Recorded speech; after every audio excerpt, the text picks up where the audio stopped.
사무엘상서 18장 22절과 23절 우리 두 절 말씀을 우리 이제 같이 우리 한 목소리 읽겠습니다. 다 같이 읽겠습니다. 사울이 그의 신하들에게 명령하되 너희는 다윗에게 비밀히 말하여 이르기를 보라, 왕이 너를 기뻐하시고 모든 신하도 너를 사랑하나니 그런즉 내가 왕의 상의가 되는 곳이 가하니라 하라. 사울의 신하들이 이 말을 다윗의 귀에 전하매 다윗이 이르되 왕의 사위 되는 것을 너희는 작은 일로 보느냐? 나는 가난하고 천한 사람이라 한지라. 아멘. 기도합시다. 하나님, 많은 가정이 이제 집에서 영상으로 예배합니다. 우한 코로나 바이러스로 인해서 온 나라가 그리고 이 땅의 모든 교회들이 여러 가지로 어려움을 당합니다. 그러나 아버지 하나님, 이런 위기가 기회가 되는 줄 믿습니다. 아버지, 이 기회를 통해서 모든 가정의 가정 예배들이 회복되게 해 주시옵소서. 가정에서 예배하고 온 가족들이 함께 예배하는 일들이 거룩한 모습으로 드러나질 수 있도록 복과 은혜 내리워 주시옵소서. 비록 지금 가정에서 예배하지만 오늘 주님께서 똑같은 은혜로, 더 넘치는 은혜로 그 가정을 축복하시고 함께 예배하는 모든 성도들을 축복해 주시옵소서. 말씀은 능력이고 힘입니다. 우리가 말씀을 드리고 아버지 또 말씀을 받을 때에 주의 권세와 능력을 함께 받는 저희들 되게 해 주시오며 우리의 삶의 모든 문제와 질병들이 치유되어지는 놀라운 기적의 역사들을 경험하게 해 주시옵소서. 아버지 앞에 모든 것 감사드리고 예수님의 이름으로 기도드립니다. 아멘. 어제 신문에 보니까 코로나 포비아라고 하는 단어가 이렇게 신문에 나왔더라고요. 여러분, 포비아라고 하는 것은 공포라고 하는 뜻입니다. 공포. 다시 말하면 이제 코로나는 바이러스 이름이고요. 그래서 이제 이 바이러스로 인해서 온 나라가, 세계 모두가 이제 이렇게 공포에 쌓여 있다. 이런 내용들이 이제 이렇게 신문에 나 있는 것을 읽어보았습니다. 사실 그렇죠. 많은 사람들의 확진자들이 생겨지고 또 이것 때문에 이제 우리가 외출도 이렇게 금지하고 또 학교가 또 이제 학원이 휴교되어지고 교회 또한 이처럼 이제 영상으로 예배하는 이런 상황이 되어지고 말았습니다. 여러분, 우리가 참 6.25 때에도 또 일제 36년에도 우리가 예배를 신 일이 없는데 우리 성도들이 이 공포로 인해서 혹시나 이제 교회에서 예배로 인해 가지고 이게 이렇게 이 코로나가 더 이렇게 퍼져지지 않을까라고 하는 염려 때문에 우리 성도들의 건강을 지키기 위해서 가정 예배를 이처럼 드리고 있습니다. 참으로 공포입니다. 사실 사람들은 많은 공포를 가지고 있습니다. 아마 여러분들도 그런저런 면에 이제 공포들이 있을 거예요. 정면 공포라는 게 있어요. 그게 뭐냐면 얼굴이 붉어지는 것에 대해서 두려워하는 사람들이 있어요. 나이가 들면 이 모세혈관들이 확장되고 이러면서 얼굴이 붉어지잖아요. 그것에 대한 두려움을 갖다가 또 이제 정면 공포라고 그러죠. 폐쇄 공포가 있습니다. 좁은 데를 못 들어가요. 그래서 엘리베이터 같은 걸 못 타요. 당연히 높은 빌딩 올라가려면 엘리베이터를 타야 되는데 그것에 들어가면 막 죽을 것 같고 숨을 못 쉬고 막 그런 사람들이 있어요. 이게 폐쇄 공포증입니다. 반면에 또 어떤 사람들은 고소공포증이 있어요. 그래서 빌딩에서 바깥을 내다보지를 못해요. 제 친구 중에 하나가 고소공포증이 있는 사람이 있었는데 그 케이블카를 타는데 눈을 못 떠요. 눈을 못 떠. 케이블카를 타죠. 그래서 내가 이걸 웃어야 되나 어쩌야 되나 막 참 그런 기억들이 있습니다. 폐쇄공포증, 이 고소공포증이죠. 뿐만 아니라 이 차량을 못 타는 사람들이 있어요. 교통수단 공포증이라 그래요. 또 도로 횡단 공포증이라고 하는 공포증이 있어가지고 횡단보도를 못 건너는 사람들이 있어요. 무서워서. 참 여러분, 별별 사람들이 다 있죠. 특별히 요즘에는 이제 이 질병에 대한 공포증들이 참 많습니다. 근데 이 공포가요 점점점 커지기 시작하면 그것이 이제 우울증이 되어지고 또 폭력적이 되어지고, 그래서 여러분, 이 공포증에 사로잡힌 사람들이요 사회생활을 제대로 하지 못할 뿐 아니라 스스로 자기의 삶을 망치는 일들을 참 많이 보게 되어집니다. 근데 요즘에 제가 느끼는 것은 공포 중에 가장 큰 공포가 집단 공포입니다. 집단 공포. 지금 우리가 이 코로나 바이러스로 인해 가지고 온 나라가, 온 세계가 지금 집단 공포증에 걸려 있어요. 참 그래서 이런 집단 공포증이 참 얼마나 큰가라고 하는 거. 세계의 모든 교통 수단이 이렇게 정지돼 있고요. 그러다 보니까 이 경제도 정지되고 여러 가지 어려움을 겪는 사람들이 참 얼마나 많습니까? 우리가 조심해야 되지만, 우리가 염려는 해야 되지만, 그러나 이것이 커져서 공포가 되어져 버리면 정말 이렇게 힘든 상황이 되어진다라고 하는 것을 보여지게 되어지죠. 집단 공포입니다. 근데 이 집단 공포가 3000년 전에도 있었습니다. 오늘 본문 내용이 바로 이제 그건데요. 사무엘상 17장에 보면 다윗이 이제 골리앗을 이기는 장면인데, 그 장면을 가만히 살펴보면 집단 공포증에 걸려져 있는 그런 모습을 보게 되어집니다.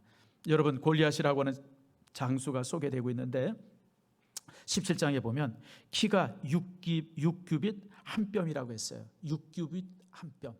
1규빗은 요 팔 여기서부터 여기까지입니다. 이게 1규빗인데 그 고대 시대 때는 이제 측량도가 특별한 게 없었어요. 그래서 이걸 가지고 이제 이렇게 한 규빗을 재는데 이게 보통 사람들이 거의 비슷하답니다. 그래서 이게 45cm 정도 돼요. 그러니까 6규빗이니까 얼마예요? 여러분 한번 곱해 보세요. 그리고 또 이제 한 뼘, 손으로 한 뼘. 그러니까 키가 한 2m 90 정도 되어져요. 어마어마하게 큰 사람이죠. 그리고 여러분 키만 클 뿐 아니라 여러분 이 머리에는 노투구를 썼는데 그 투구를 쓰고 갑옷을 입은 것이 약 한 60kg 정도 되어집니다. 갑옷을 입었는데 60kg 정도 되어져요. 뿐만 아니라 어깨에는 놋 단창을 메고 또 이제 정강에는 놋쇠로 이렇게 또 이제 이렇게 아대를 차고 또 손에 이제 이 창을 들었는데 대창의 무게가 7kg짜리 7kg. 뭐 그런 그냥 이 전담 이 싸움꾼이죠. 이 전담 싸움꾼이 그냥 딱 이 블레셋 군대 앞에 나가서 소리를 치고 나오라고 그러니까 1대1로 싸워서 이 싸움을 결판내자 그러니까 이스라엘 군인들 전체가 그 두려움 때문에 40일 동안 골짜기에 숨어가지고 나오지를 못하는 거예요. 쩌렁쩌렁 울리게 그냥 소리를 치는데 누구 하나 나와가지고 감히 상대를 못하는 거예요. 사실 여러분, 동물 중에서 제일 무서운 동물이 뭔지 아세요? 모기고요, 개미입니다. 가장 보잘것없는 모기떼가요 사람을 가장 많이 죽입니다. 그리고 가장 작은 개미떼에 한번 걸리면요 코끼리도 쓰러진다 그래요. 사실 그 많은 이스라엘 군인들이 그냥 벌떼같이 몰려들면 그 사람 하나 못 이기겠어요? 그런데 그냥 그 큰 등치가 쩌렁쩌렁 울리니까 그냥 사람들이 그 앞에서 그냥 40일 동안 숨어가지고 골짜기에 숨어서 한 사람도 나서지를 못하는 거예요. 그런데 이런 이 집단 공포증에 걸려 있는 이제 국민들 앞에 누가 나서게 되냐면 다윗이 나서죠. 다윗이 나선 이유는 뭐냐면 골리앗의 실상을 보았던 겁니다. 실제로는 2m 90 정도 되어지는 거대한 거인이 서가지고 쩌렁쩌렁 울리는 소리로 이제 외치는데 다윗이 가만히 바라보니까 이건 장수가 아니에요. 다윗이 바라보는 이 골리앗의 모습은 어떤 모습이냐면 거인증 환자였었던 거예요. 거인증 환자. 어떻게 보냐면 여러분 이 놋과 철로 하도 많이 갑옷을 뒤집어 써가지고 움직이는 것이 불편해. 움직이는 거예요. 그래서 이렇게 나오는데 혼자 걸어 나오는 게 아니라 옆에 사람들이 시중을 들면서 이렇게 걸어 나와요. 심지어는 방패도 자기가 들지를 못해요. 방패 드는 사람이 딴 사람이 있어서 방패를 앞에 들고 있어요. 이건 다윗이 가만 보니까는 이 사람은 거대한 군인이고 장군이 아니라 그냥 어떤 그 거인증 환자라고 이제 보여진 겁니다. 움직이는 것도 부자연스럽고 그냥 힘은 센 것 같은데 너무 많이 뒤집어 써가지고 그래서 이제 다윗이 그것을 알아보고 나서 이제 다윗이 골리앗에게 도전을 하게 되어집니다. 다시 말하면 다윗이 바라본 골리앗은 거대한 장수가 아니라 덩치만 큰 어떤 그 말단 비대증에 걸린 거인증 환자로 이제 다윗이 보게 되어진 겁니다. 그래서 이제 다윗이 이제 골리앗 앞에 나서서 골리앗과 싸우겠다고 이제 용감히 나서게 되어지죠. 그런데 이제 사울 임금이 자신의 갑옷을 이제 다윗에게 입힙니다. 네가 싸우려면 이 갑옷을 입어야 된다고 했을 때 다윗이 거절합니다. 왜냐하면 그것은 다윗에게 있어서 거치장스러운 그런 이제 무기이기 때문에 그렇습니다. 다윗이 가진 무기는 둘입니다. 하나는 돌이고요. 아주 단단한 차돌이고요. 또 하나가 있어요. 그게 뭐냐면 민첩성입니다. 민첩성. 여러분 지금은 이제 이렇게 돌팔매, 다시 말하면 물맷돌을 우습게 보는데요, 고대 시대 때는 4대 군인 중에 하나입니다. 고대 시대 군인들은 4종류의 군인이죠. 첫 번째 군인이 뭐냐면 보병입니다. 보병, 걸어다니는 보병이요. 그 다음에는 이제 기병이 있습니다. 기병, 이제 이렇게 말을 타는 군인들이죠. 그리고 세 번째 군인이 뭐냐면 궁수병입니다. 궁수병, 활을 쏘는 군인이에요. 그리고 네 번째 군인이 이 물매병입니다. 이 물매병을 가장 잘 썼던 사람들이 누구냐면 이제 알렉산더입니다. 정보광이죠. 그래서 알렉산더는 이 적진을 향해서 공격하고 그럴 때 항상 양옆에 물매병을 거느리고 돌진을 했어요. 그래서 그 돌진을 통해서 가우멜라 전쟁이라든지 뭐 이런 전쟁에서 큰 승리를 거뒀던 역사적 기록들이 있습니다. 그러니까 우리는 생각할 때 물맷돌이 참 하잘것없다라고 생각하는데요, 물맷돌은 그 당시 가장 강력한 공격 무기 중에 하나 있었어요. 근데 전쟁의 모습이 너무 우습죠. 골리앗이 딱 서가지고 거대한 창을 들고 방패를 들면서 다윗 보고 말, 일리 가까이 와라, 여기서 가까이 와서 한번 붙자 그러는데, 다윗이 바보입니까? 왜 가까이 갑니까? 휘둘리면, 그 큰 창에 휘둘리면 넘어. 그러니까 다윗이 가까이 가지 않고 적당한 거리에서 민첩하게 움직이면서 물맷돌을 돌리다가 쏜살같이 던지죠. 근데 여러분, 결정적인 것은 골리앗의 머리가 너무 커가지고 빗나갈 틈이 없었어요. 그냥 한 방에 그냥 쓰러져 버리고, 갑자기 쓰러진 것을 다윗이 쏜살같이 쫓아가서 이제 목을 자릅니다. 그리고 전쟁이 끝나버렸어요. 자, 여러분, 이 장면 속에서 참 우리가 알 수 있는 것이 있어요. 그게 뭐냐면, 우리가 많은 두려움을 갖는데 그 많은 두려움이 사실은 허상이라는 거예요. 가만히 들여다보면 별것도 아닌데, 여러분, 이 우한 코로나도 마찬가지예요. 우리 스스로가 손 잘 닦고 사람들과 적당한 거리 속에 있으면 이렇게 공포에 질릴 필요가 없어요, 여러분들. 근데 조심하지 않고 막 그러는 것도 문제지만, 너무 공포를 가지고 서로 이렇게 이러는 것은, 그것은 사실 더 문제죠. 사실 그래서 여러분, 두려움이 문제고 공포가 문제죠. 그게 더 문제일 수 있어요. 그러다 보니까 온 나라가 지금 이렇게, 또 온 세계가 이렇게 지금 이제 두려움 속에서 정말 이렇게 모든 것이 정지되어 있는 모습들을 우리가 보게 되어집니다. 자, 여기 이 장면 속에서 우리가 이제 몇 가지 중요한 사실을 보게 됩니다. 첫 번째가 뭐냐면, 누가 더 강자냐라고 하는 거예요. 여러분, 키가 한 2m 90쯤 되어지고 온 몸을 철갑으로 두른 골리앗이 더 강자예요?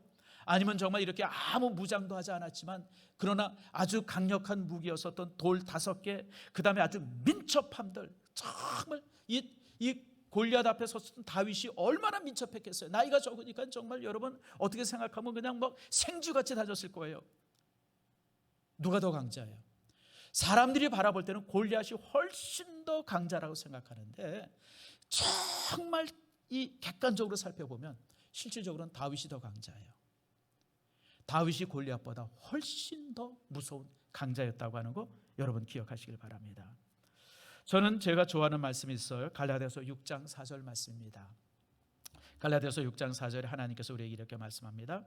각각 자기의 일을 살피라. 그리하면 자랑할 것이 자기에게 있어도 남에게 있지 아니하니라 라고 하는 말씀입니다. 여러분, 하나님께서 오늘 우리에게 말씀해요. 각각 자기 자신을 살펴봐라. 네 자신을 한번 살펴봐라. 근데 그러면 자랑할 것이 다른 사람에게 있는 것이 아니라 내게 자랑할 것이 있다. 내게. 여러분, 우린 종종 다른 사람들의 떡이 커 보여요. 그리고 저 집이 우리보다 훨씬 더 잘 사는 것 같고 더 행복해 보이는 것 같아요. 그들이 우리보다 훨씬 더 나은 것 같아요. 그런데 하나님께서 아니야, 그런 소리 하지 마. 실질적으로 자랑할 것이, 실질적으로 장점이, 실질적으로 좋은 것이 내 속에 훨씬 더 많아. 그것이 바로 오늘 우리에게 주신 갈라디아서 6장 4절에 있는 말씀입니다. 사랑하는 성도 여러분, 꼭 기억하세요. 자랑할 것이 다른 사람에게 있는 게 아니라 내게 있어요. 하나님께서는 우리 자신에게 자랑할 것이 훨씬 더 많다고 우리에게 말하고 있습니다. 바로 다윗이 발견한 것이 그것이었어요. 만약에 다윗이 골리앗과 똑같이 그냥 막 철갑을 두르고 창을 두르고 그냥 막 노투구를 쓰고 그냥 막 아대를 차고 그러고 이제 그냥 긴 단창을 들고 골리앗 앞에 섰다 그러면 다윗은 단칼에 쓰러졌을 겁니다. 그러니까 다윗은 골리앗이 가지고 있는 무장을 하나도 부러워하지 않았어요. 투구를 두려워하지 않았고, 여기 그 철갑을 두른 거 하나도 두려워하지 않았고, 긴 단창 전혀 두려워하지 않았어요. 부러워하지도 않았어요. 다윗은 자기가 가진 것, 자기가 가진 강력한 것, 그게 뭐예요? 그게 물맷돌이고 그게 민첩함입니다. 그러니까 다윗은 자기가 가지고 있는 가장 강한 것을 가지고, 자기가 가진 가장 소중한 것을 가지고, 하나님께서 자기에게 주신 그 자랑할 만한 것을 가지고 골리앗과 싸웠던 거예요. 그래서 승리했던 겁니다. 사랑하는 성도 여러분, 인생에 중요한 원리가 있습니다. 그것은요, 자기가 가진 약점에 연연하는 사람들은 결국 약자가 되고 맙니다. 다른 사람과 비교해서 자기가 가진 약점도, 난 저 사람보다 키도 작고, 저 사람보다 모도 작고, 저 사람보다 가진 것도 없고, 저 사람보다 배운 것도 없고, 저 사람보다 이렇게 약점 가지고 그것을 끙끙하는 사람들은 평생 그 사람은 약자로 삽니다. 평생. 그러나 자신이 가진 강점이 있어요. 다른 사람들이 가지지 못한 하나님께서 자기에게 주신 소중한 것이 있어요. 그런 것을 가지고, 그런 것을 개발시키고, 그런 것을 가지고 사는 사람들은요, 여러분, 승리합니다. 신앙에서도 승리하고요, 인생에서도 승리합니다. 바로 다윗이 그랬던 사람입니다. 다른 사람들이 바라봤을 때 다윗은 별 볼 일 없는 목동이었었어요. 형님들도 다윗을 바라볼 때는 너무 보잘것없으니까 사무엘상 17장에 보면 형님들이 다윗을 향해서 얼마나 야단치는지 몰라요. 이놈 네 와가지고 뭐 때문에 여기 왔어? 구경하러 왔어? 어째서 막연히 야단쳐요. 그러니까 보잘것없어요. 그러나 남들이 바라볼 때는 보잘것없는 소년이었었지만, 그러나 다윗은 강력한 게 있었어요. 그것이 바로 물맷돌이고 그것이 바로 민첩함인 겁니다.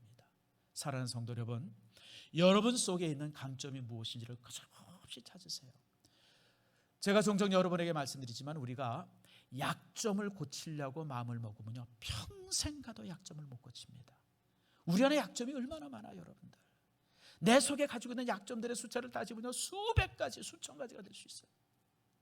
그런데 내 속에 있는 이 약점은 우리가 생각하지 않고 내 속에 있는 강점만 키우기 시작하면요, 여러분, 그 사람들은 위대해질 수 있습니다. 바로 다윗이 그랬던 사람이에요. 반면에 이제 자기가 가진 것을 못 보는 사람들이 있습니다. 그 사람이 누구냐면 오늘 대표적인 인물인데 사울 임금입니다. 여러분, 사울은요, 아주 대단한 사람이었어요. 사울은 다른 사람보다 머리가 하나 더 많았습니다. 다시 말하면 사울의 키가 한 1m 한 90 정도 됐었어요. 키가 장신이 이렇게 사람들이 쭉 서 있으면, 사울이 서 있으면 다른 사람들보다 어깨가 하나 더 많았으니까요, 한 30cm가 더 큰 거예요. 키가 190 정도 됐던 장신입니다. 전쟁에 능했던 사람이에요. 그 주변에 많은 인재들이 모여 있었고요, 또 사울이 전쟁에 나가서 여러 번 승리하기도 합니다. 뿐만 아니라 그는 왕이었었고요, 더더욱 그에게 아주 이 장점 중에 하나는 아주 훌륭한 부하가 하나 있었어요. 얼마나 뛰어난 부하냐면 시키면 뭐든지 완벽하게 하는 부하였었어요. 아주 싸움도 능했고 머리도 좋았고, 그래서 이제 시키기만 하면 그냥 모든 일들을 완벽하게 했고, 그리고 그 부하가 자신의 사위입니다. 자신의 부하였었고 사위였었고, 그리고 자기 아들과 아주 절친한 친구였었고, 그러니까 사울은 모든 장점을 가진 사람이 사울이었었어요. 특별히 여러분, 이 사무엘상서를 쭉 읽어보면 사울 주변에 얼마나 훌륭한 사람들이 많았는지 모르요. 선지자로서는 사무엘 선지자가 있었고요, 장군으로서는 요압 같은 사람이 있었고요, 제사장으로는 사독 같은 사람들이 있었고요, 수없이 많은 인물들이 사울 주변에 쫙 포진해 있었어요. 그 중에 왕이었었어요.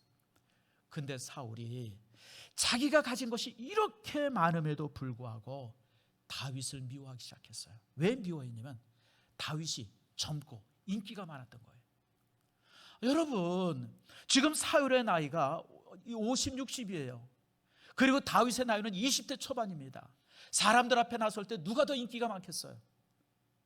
당연히 다윗이죠. 여러분, 그거는 시기할 것도 없고 그건 당연한. 그런데 다윗이 그렇게 인기가 많고 사람들이 다윗에게 막 환호하니까 그게 미운 거예요. 여러분, 사실 다윗이 사울에게 비교의 거리가 됩니까? 한 사람은 왕인데, 그리고 주변에 수없이 많은 인재들이 있는데, 다윗은 지금 막 20대 초반의 청년으로 그냥 아주 천둥 벌거숭이처럼 그냥 팍 뛰는 젊은이인데, 여러분, 비교 자체가 안 되죠. 그런데도 사울은 다윗이 너무너무 미운 거예요. 자기보다 인기가 많다고. 특별히 이 다윗이 승리하고 돌아올 때 여인들이 막 환호하면서 노래 부르는데 뭐라고 노래하냐면, 사울이 죽인 자는 천천히요, 다윗은 만만이로다. 여러분, 당연히 그렇죠. 지금 다윗은 20대 초반에 골리앗을 죽인 영웅인데 사람들이 그렇게 칭송할 수도 있고 칭송받을 수 있잖아요. 근데 그게 미운 거예요. 그게 싫은 거예요. 그래가지고 아무튼 다윗에 대해서 그냥 막 미우기 시작했고, 그리고 이제 그러다 보니까 저가 폭군이 되었고, 그렇게 되어졌을 때 그 주변에 있는 사람들이 다 떠나기 시작해요.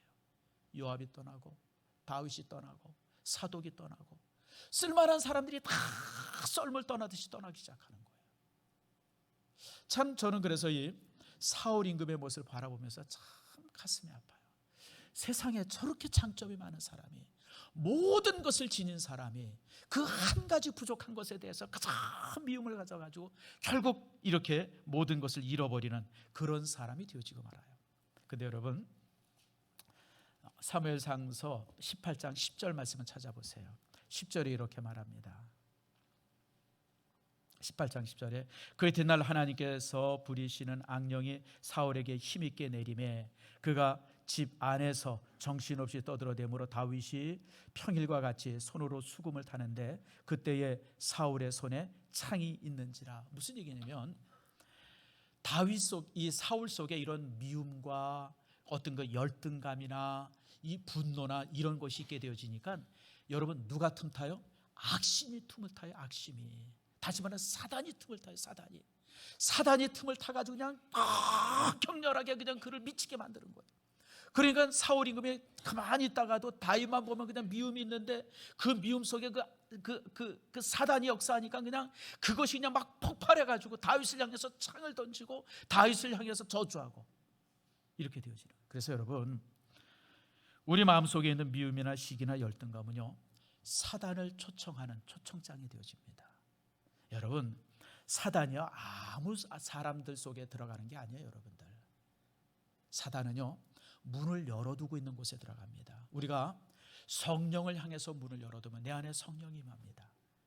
그러나 내가 미움과 이런 시기나 여러분 이 열등감으로 이렇게 그 문을 열어두면요, 그 문을 통해서 누가 들어오면 사단이 들어옵니다. 악신이 들어옵니다. 그래서 여러분들, 우리 성도들이 종종 보게 되어지면 저 성도가 왜 저럴까 싶을 정도로 막 분노하고 막 그런 것을 보게 돼요. 이유는 딱 하나예요. 여러분들, 악신을 초청해서 그래요. 악신을, 사단을 초청해서 그래요.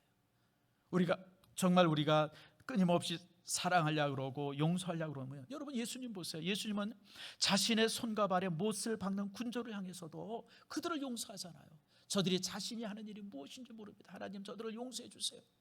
이게 성령의 사람이고 우리 믿음의 사람들의 언어인데, 그럴 때 하나님이 영이 함께 하는 건데, 사울은 끊임없이 그 속에 미움이 있고 그 속에 시기가 있게 되니까 끊임없이 사단이 그 안에 역사하게 되어지는 거예요. 그래서 여러분, 내가 왜 이럴까? 왜 이러긴요? 악신이, 사단이 역사해서 그렇죠. 그런데 사단이 왜 역사합니까?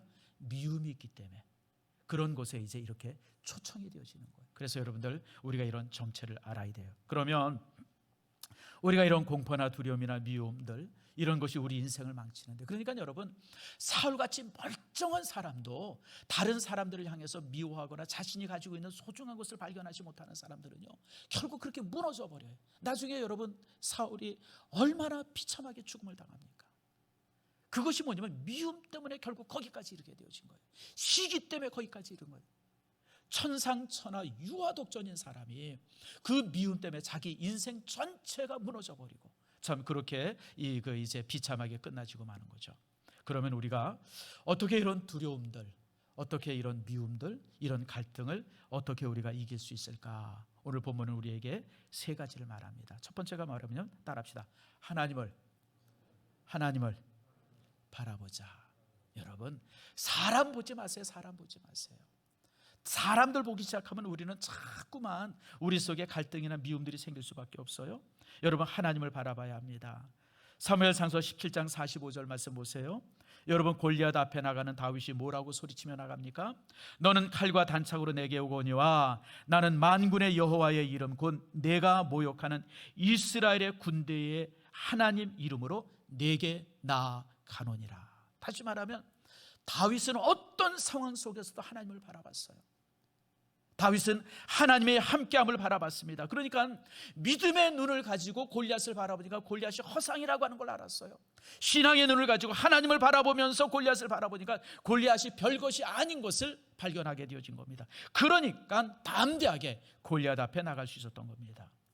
사랑하는 성도 여러분, 우리가 우리 주변에 여러 일들이 있지만 또 많은 어려움들이 있고 공포들이 있지만 그러나 그 상황 속에서 우리가 하나님을 바라봐야 합니다. 하나님을 바라보게 되어지면 모든 진실을 알게 되어지고요, 그 진실을 알게 되어질 때 우리는 승리할 수 있습니다.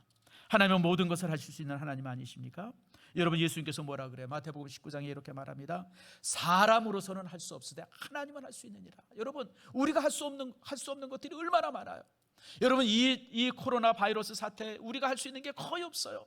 피하고 숨는 것밖에 없어요. 그러나 사람은 할 수 없지만 누가 해요? 하나님이 하세요. 하나님께서 어느 순간 이 땅의 이 모든 공포들, 이 질병들을 감쪽같이 사라지게 하실 줄 믿습니다. 그걸 바라봐야 돼요. 여러분들, 그걸 바라봐야 돼요. 우리가 그냥 두려움에 떨고 그냥 이런 거 저런 거 지키고, 여러분, 그럴 것이 아니라 우리가 정말 믿음으로 담대함을 가지고 우리가 그러고 나아가야 돼요. 여러분, 그래서 우리가 하나님을 바라봐야 합니다. 창세기 18장 14절 말씀에 보면 이제 천사들이 나타나서 사라가 아들을 낳을 것이다 라고 이제 말씀하시죠. 그럴 때 사라가 이 장막 뒤에서 그 소리를 듣고 웃습니다. 웃었을 때 여러분, 사자가 묻죠. 여호와께 능치 못한 일이 있겠느냐.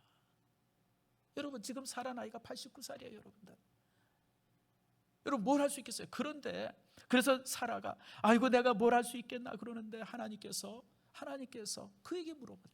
여호와께서 능치 못할 일이 있겠느냐. 여러분, 하나님 앞에 능치 못할 일이 어디 있어요? 여러분들, 하나님께서는 모든 것을 하시, 세상을 창조하신 분이 하나님이신데 이까지 질병 하나 못 밀쳐주시겠어요? 여러분, 우리를 창조하신 하나님이신데 이런 죽음의 공포에서 우리를 못 이렇게 일으키시겠습니까? 그러므로 우리가 어떤 상황이든지 주를 바라봐야 돼요. 다윗이 하나님의 이름으로 골리앗 앞에 나아간 것처럼 우리가 이 질병 앞에 우리가 하나님의 이름을 가지고 나설 때에 우리는 물리치게 되어질 줄 믿습니다. 시편 37편 5절에 이렇게 말합니다. 너의 길을 여호와께 맡기라. 저를 의지하면 저가 이루시리라. 하나님을 의지하면 하나님께서 우리의 모든 것을 이루어 주십니다.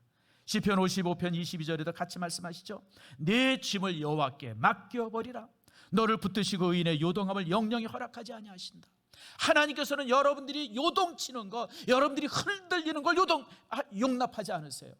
그러므로 여러분, 하나님을 바라보고 하나님께 우리의 짐을 맡기고 그러고 살리는 겁니다. 여러분, 베드로 사도도 동일하게 우리에게 말합니다. 너희 염려를 다 주께 맡겨버리라. 저가 너희를 돌보심이라. 여러분, 주께서 우리를 돌보십니다. 그러므로 그 주님께 우리의 짐을 맡기고 우리의 염려를 맡기고 우리의 공포를 맡길 수 있는 여러분들 되어지기를 축복합니다. 자, 두 번째가 있어요. 따라합시다. 내게는 하나님의 형상이 있다. 이 사실을 잊지 마세요. 이 사실을 잊지 마세요. 재미있는 말이 하나 있어요. 내가 보고선 되게 웃었어요. 개와 달리기 시합을 하면 안 돼요. 혹시 여러분들 재밌어서 개랑 혹시 달리기 시합 한번 해봤습니까? 종종 그런 분들이 있어요. 개와 달리기 시합. 근데 여러분, 개와 달리기 시합에서 이기면요, 개보다 더한 인간이 된대요. 근데 개와 달리기에서 지면 개보다 못한 인간이 된답니다. 저놈이 개보다 못하다. 근데 개하고 달리기에서 비기면 개 같은 인간이 된답니다. 그래서 여러분, 사람들은 개와 달리기 시합하면 안 된다. 근데 여러분, 웃기는 얘기인데요, 근데 굉장히 중요한 진리가 있어요. 여러분, 우리가 개와 달리기에서 진다고 해서 우리가 개보다 못한 인간입니까? 우리가 개와 달리기에서 똑같다고 해서 비겼다고 해서 우리가 개랑 같은 인간입니까? 우리가 개와 달리기에서 이겼다고 해서 개보다 더한 인간입니까? 아니에요. 여러분, 개랑 이렇게 달리기 시합도 하고 웃기고 그러지만 여러분, 우리는 정말 개와는 비교할 수 없는 인간이에요. 다시 말하면 여러분, 개인 한 사람 한 사람은 하나님 앞에 얼마나 소중한 사람인지 몰라요. 그러니까 굳이 그 어떤 사람과도 여러분 스스로 비교할 이유가 없어요. 비교될 수가 없죠, 여러분들. 왜냐하면 우리는 너무너무 개인이 고귀한 인간이기 때문에 그렇습니다. 여러분, 지금 이 땅에 70억의 인구가 있어요. 똑같은 사람이 있어요? 똑같은 사람 하나도 없습니다. 가끔 이제 무슨 뭐 김정일을 닮은 사람이 김정은이를 닮았다 이러고 뭐 그래서 사진에 나오고 뭐 이제 트럼프를 닮았다 그래서 사진 나오고 누구랑 닮았다 사진 나왔지만 가만히 들여다보면 전혀 안 같아요, 여러분들. 세상에 여러분 이목구비라고 하는 것이 너무 뻔한 건데 70억의 인구가 다 다르다는 거예요, 여러분. 다 다르다는 거예요. 이게 너무 신기해요. 왜냐하면 우리는 제품이 아니라 하나님의 걸작품이기 때문에 그래요. 제품은 공장에서 막 퍽퍽 찍어내는 게 제품이에요. 그래서 똑같아요, 여러분들. 똑같아. 근데 우리는 제품이 아니에요. 하나님의 거룩한 작품이에요. 거룩한 작품. 그래서 여러분, 우리는 창세기 1장 27절에 있는 말씀처럼 하나님의 형상을 가지고 만들어진 거룩한 존재라고 하는 것, 자기 존재가 얼마나 거룩한 존재인가라고 하는 것을 우리가 잊어서는 안 돼요. 그 어떤 것과 비교할 수 없고 그 누구와도 비교할 수 없는 거룩한 존재가 바로 나라고 하는 사실을 기억하세요. 이게 바로 창조의식입니다. 나는 하나님으로부터 창조되어진 거룩한 존재다. 누구와도 비교될 수 없다고 하는 이 거룩한 존재라고 하는 사실을 항상 기억하세요, 여러분들. 우리가 이처럼 내가 하나님의 형상이 있음을 잊지 아니하면서 내가 나 스스로를 누구와도 비교하지 않는 여러분들의 모습이 되어질 때 여러분들은 두려움도 이길 수 있고 여러분들은 미움도 이길 수 있습니다. 세 번째가 있습니다. 한번 따라합시다. 부족한 것이, 크게 따라서 부족한 것이 장점이다. 여러분 이상하죠? 부족한 것이 장점이에요, 여러분들. 사람들은 부족한 것이 있어요. 왜 나를 이렇게 만드셨을까? 막 이런 문제 때문에 심각하게 이 문제를 가지고 기도하고 그래요. 저도 사실 청년 때는 열등감이 굉장히 심했어요. 여러분들이 바라볼 때 저를 바라볼 때 항상 자신감이 있고 막 이래서 우리 목사님 참 그런 것 같다 그러는데 실제 저는 청년 때가 너무너무 힘들었어요. 왜냐하면 가난했어요. 너무너무 가난했어요. 두 번째로는 좋은 고등학교를 못 나왔어요. 그것도 좋은 대학도 못 다녔고, 그 다음에 또 이제 키도 남들만큼 크질 않았어요. 큰 거 이제 얼굴만 컸어요. 뭐 이런저런, 그러니까 들여다보니까 그냥 약점 투성이에요. 그러니까 저는 사실 청년 때 이런 약점들 때문에 사람들 앞에 딱 나서서 자신 있게 말하고 이런 걸 잘 못했어요. 항상 이런 게 약점이죠. 그런 약점 속에서 제가 참 굉장히 고민이 많았고, 그러다 보니까 제가 하나님만 바라볼 수밖에 없었어요. 믿음 외에는 내 존재를 변화시킬 수 있는, 하나님 외에는 나를 변화시킬 수 있는 방법. 그러니까 믿음 속에서 기도하고 더 많이 책 읽고 더 많이 일하고 더 많이 이렇게 수고하고, 제가 정말 누구와도 비교할 수 없을 정도로 땀을 많이 흘렸어요. 근데 그런 약점이나 그런 부족 때문에 스스로를 이렇게 낮추고 그런 가운데서 더 열심히 살다 보니까 지금의 제가 됐어요. 물론 그렇다고 해서 제가 지금 무슨 대단한 사람이다라고 하는 건 아니에요. 그러나 만약 제가 청년 때 그 모습 가지고 그런 열등감 가지고 쭉 살아왔다면 지금의 제 모습은 너무 보잘것없을 거예요. 근데 그 약점들 때문에 나 스스로를 경성시키고 나 스스로를 막 채찍질하고 내가 남들보다 더 열심히 살려고 수없이 노력하니까 그때와는 비교할 수 없는 내 모습에 지금의 모습이 되어진 거예요. 여러분, 그래요. 사람들을 가만히 살펴보면요, 장점 때문에 망하지 약점 때문에 망하는 사람이 없습니다. 그가 가지고 있는 장점들이 있어요. 뭐 잘생긴 장점이라든지 머리 좋은 장점이라든지 재주 좋은 장점. 그런데 여러분, 결국 망한 사람들을 가만히 보면 그런 장점이 그 사람을 참 이렇게 비참하게 망하게 하는 거예요. 반면에 약점 있는 사람들이 더 많이 성공합니다. 그래서 이걸 갖다 뭐라 그러면 장애 원리라고 그럽니다. 한번 따라합시다. 장애 원리. 핸디캡 프린시플이라고 그러는데요, 장애를 가진 사람들이, 뭔가 핸디캡을 가진 사람들이 훨씬 더 많이 성공한다라고 하는 그 원리를 이게 발표를 했어요. 이게 이제 조류학자 아모츠 자하바라고 하는 사람이 1970년대 이제 이 원리를 만들어서 발표를 했는데, 이 원리가 처음 나왔을 때는 사람들이 얼마나 조롱을 했는지 저 말 같지도 않은 소리 한다. 근데 시간이 지나면서 이 장애 원리가 진리로 받아들이기 시작했어요. 여러분, 사실 그렇습니다. 가만히 살펴보세요. 여러분, 이 장점 때문에 망하는 사람이 많지 약점 때문에 망하는 사람이 주변에 많지 않습니다. 자, 우리 보세요. 우리 속담에도 있잖아요. 일병 뭐라 그래요? 일병백수예요. 백수. 한 가지 병이 있는 사람이 100살까지 산다는 거예요. 건강하고 힘 써가지고 힘 자랑하던 사람들은요, 그냥 하루아침에 죽어요. 하루아침에 죽어. 이런 일들을 우리 얼마나 많아요. 근데 골골 100년이라죠. 골골 100년. 골골하던 사람들이, 병 가지고 있는 사람들이 나중에 훨씬 더 많이 장수하는 것들 우리가 많이 봐요. 바로 그런 거예요, 여러분들. 당뇨병 때문에 젊어서 당뇨병 걸린 사람들이 장수하는 일들이 굉장히 많습니다.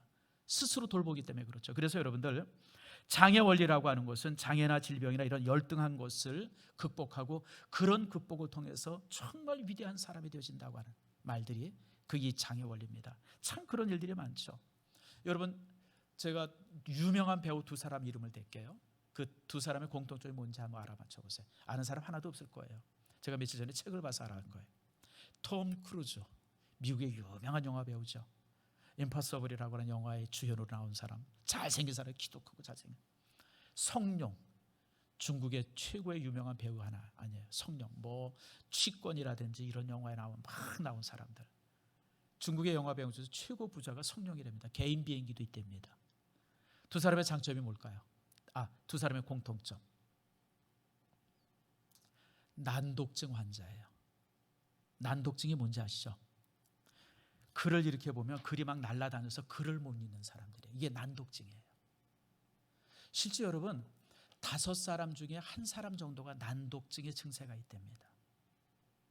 여러분 같으면 이렇게 글을 읽으면 글이 이렇게 쫙 보여지잖아요. 근데 난독증 환자들은요, 글을 이렇게 보면 글이 날아다닌대요. 그래서 글을 읽지 못한대요. 근데 실제 난독증 환자가 굉장히 많답니다, 우리 주변에. 그러니까 이 난독증 환자 애들이 공부를 못하죠. 공부를 못할 수밖에 없죠. 글을 못 읽으니까. 그러니까 여러분들, 이 자녀들 중에서 가끔 아이들 중에서요, 중학교 다니는데도 글을 못 읽는 애들이 있어요. 머리가 나빠서가 아니라 난독증 환자이기 때문에 그래요. 그러니까 여러분, 이런 난독증 환자들, 지독한 근시들, 뭐 이런저런 사람들이 자기 그 약점을 극복하면서 위대하게 되어진 일들이 되게 많습니다. 그래서 이걸 갖다가 장애 원리라고 합니다. 장애 원리. 그래서 여러분, 여러분이 가지고 있는 약점은 약점이 아니에요, 여러분들.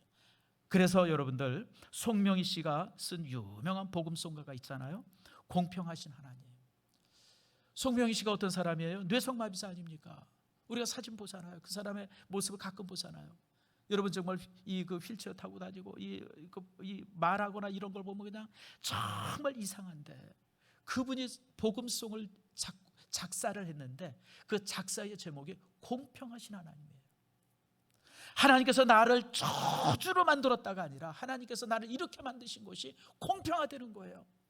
다른 사람들이 가지지 않은 많은 것들을 내게 주셨고, 이런 부족함을 통해서 내가 하나님을 더 가까이 만나게 되어졌고, 그래서 하나님은 공평하신 분입니다. 나는 이 공평하신 하나님이라고 하는 복음송을 부를 때마다 참 많은 생각을 하게 되어져요. 하나님은 공평하신 분이에요. 혹시 여러분에게 부족한 것을 주셨어요? 그 부족한 것이 여러분들을 위대하게 만들 수 있어요. 여러분들 위대하게. 제가 좋아하는 사람 중에 하나가, 뭐 좋아하진 않지만 뭐 그래도 참 대단하다고 인정하는 사람 중에 하나가 등소평이에요. 지금의 중국을 만든 사람이죠. 등소평의 키가 한 150cm 정도 됩니다. 그러니까 저보다 이 머리 하나가 없는 사람이에요. 한 번은 회의를 했답니다. 모태똥이랑 회의를 하는데, 딱 이제 공산당 회의라는 게 얼마나 무섭습니까? 이제 딱 회의를 하는데 모태똥이 뭔가 이렇게 얘기를 쭉 하다가, 반대하는 사람 일어나십시오. 그랬더니 그냥 아무도 못 일어나는데 등소평이 벌떡 일어났대요. 근데 너무 작아가지고 일어나도 앉은 거랑 똑같았대요. 그러니까 모태똥이 딱 쳐다보더니, 뭐 그 앉으나 서나 똑같으니까 그냥 다 찬성한 거로 합시다. 그러고 결정을 했답니다. 뭔 말인지 아시죠, 여러분들? 그때 만약에 참 등소평이 그때 믿게 보여서 죽었으면 뭐 여러분, 지금의 중국이 있었겠습니까? 제가 이게 우습게 얘기지만 실제 우리의 삶 속에 약점이라고 생각하고 부족함이라고 생각했던 것이 굉장히 큰 장점이 될 수가 있어요. 그러니까 여러분들, 하나님께서는 여러분에게 왜 나를 이렇게 만드셨을까라고 고민했던 것들이 여러분을 위대하게 만드는 그런 일이라고 하는 사실을 여러분 기억하시길 바랍니다. 그러면 여러분들, 우리가 내 부족을 가지고 열등감을 가질 것이 아니라 그 안에서 더 큰 기쁨을 가지고 하나님께서 내 부족을 통해서 무엇을 이루시는가를 항상 기대하는 여러분들 되어지기를 축복합니다. 말씀을 맺습니다. 다윗은 보잘것없는 사람인데 자신이 가진 것이 무엇인 줄 알았어요. 그리고 그 속에서 승리를 합니다. 사울은 모든 것을 가졌는데 그 시기심 때문에 자신의 인생을 망칩니다. 지금 스스로 여러분들이 가지고 있는 것이 무엇인지를 찾아보세요. 혹시 여러분 남들보다 친절합니까? 그러면 여러분들은 가장 성공할 수 있는 재능을 가진 사람입니다. 혹시 여러분들 나름 다른 사람들보다 잘 웃습니까? 여러분 이 잘 웃는 것만큼 위대한 장점이 없어요. 혹시 말재주가 없습니까? 여러분 이 말재주가 없다는 게 얼마나 큰 재주인 줄 아세요? 말재주가 없으니까 많이 들어야 되잖아요. 여러분 많이 듣는 사람들이 위대해집니다. 그러니까 여러분들이 가지고 있는 약점은 사실은 여러분들에게 굉장히 큰 장점이라고 하는 사실을 항상 기억하세요. 그래서 하나님께서 여러분에게 주신 그 부족함들을 가지고 하나님께서 여러분에게 주신 그 모습을 가지고 이 땅에서 승리하고 신앙에서 승리하는 여러분들 모두가 되어지기를 축복합니다.